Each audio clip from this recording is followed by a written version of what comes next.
Welcome to Neo Daily English, your shortcut to sounding natural. We go beyond the textbook to give you the phrases and fluency you need. New episodes every day to help you navigate real-world conversations. Level up your English, one insightful lesson at a time. Find your voice with Neo Daily English. Neo Daily English.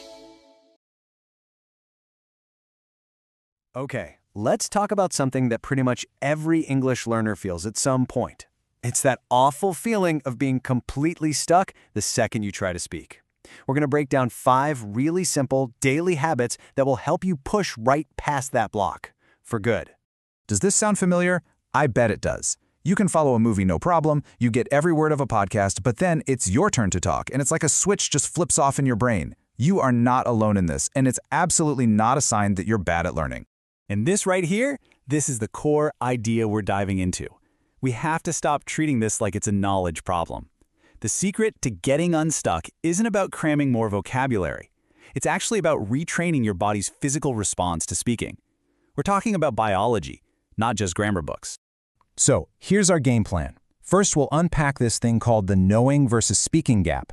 Then, we're going to jump into 5 super practical habits, from something called micro-shadowing all the way to building real confidence with social micro-wins. Let's get into it.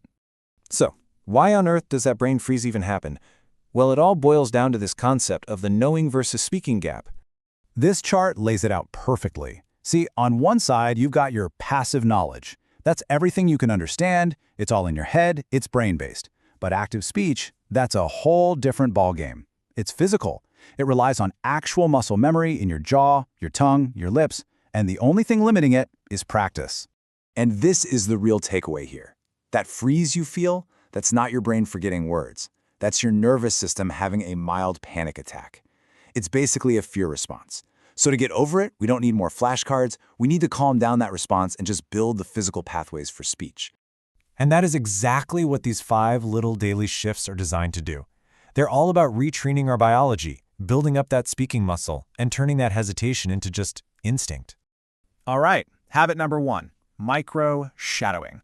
This is all about building that physical foundation. Think of it like a workout for your mouth, getting it ready for the main event.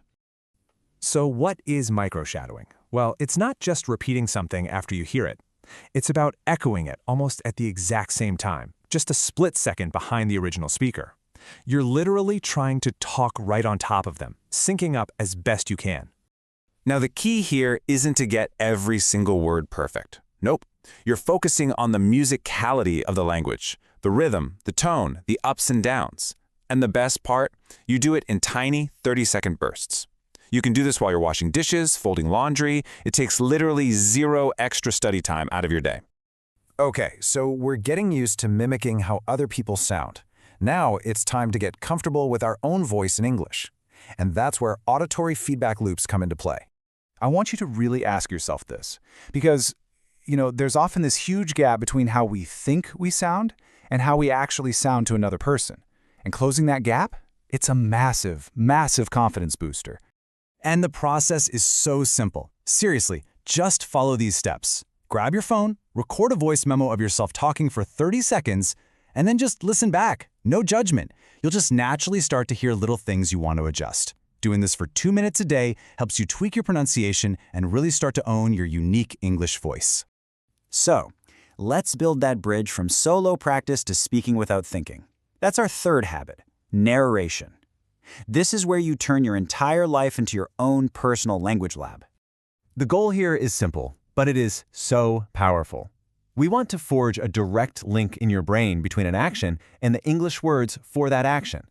This helps you completely bypass that annoying internal grammar filter. You know, the one that tries to translate everything from your native language first? And here's how you do it.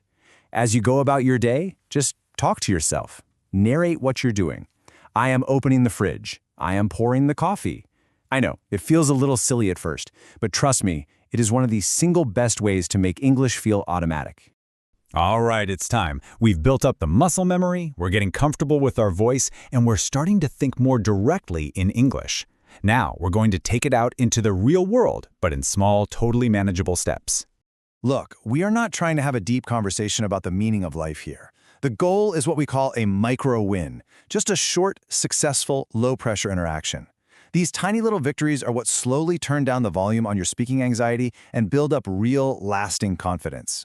And here are some perfect examples of low-stakes situations. You can start with an AI bot on your phone where there's zero pressure. Then you can move up to ordering a coffee, asking how much something costs, or just asking a cashier for a bag. Each one of those is a little win, another rep in your confidence workout. And what's really important to get is that these habits don't just work on their own. They're an integrated system. They all fit together. Micro-shadowing builds the physical muscle memory. The feedback loops build your vocal confidence. Narration makes it automatic. And these micro-wins prove to your brain that, hey, you can actually do this. So how long does it take for this whole system to really start clicking? 30. Just 30 days. That's about how long it takes for these tiny habits to compound on each other to the point where speaking starts to feel less like a struggle and more like a reflex you don't even have to think about. So I'll leave you with this final thought to chew on. What if we've been looking at fluency all wrong? What if it's not some far-off goal you have to achieve, but it's an instinct that's actually already inside you, just waiting for you to unlock it with the right kind of training?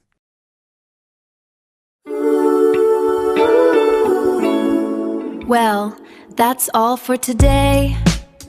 Before you go on your way, let me know in the comments, what topics should we cover next?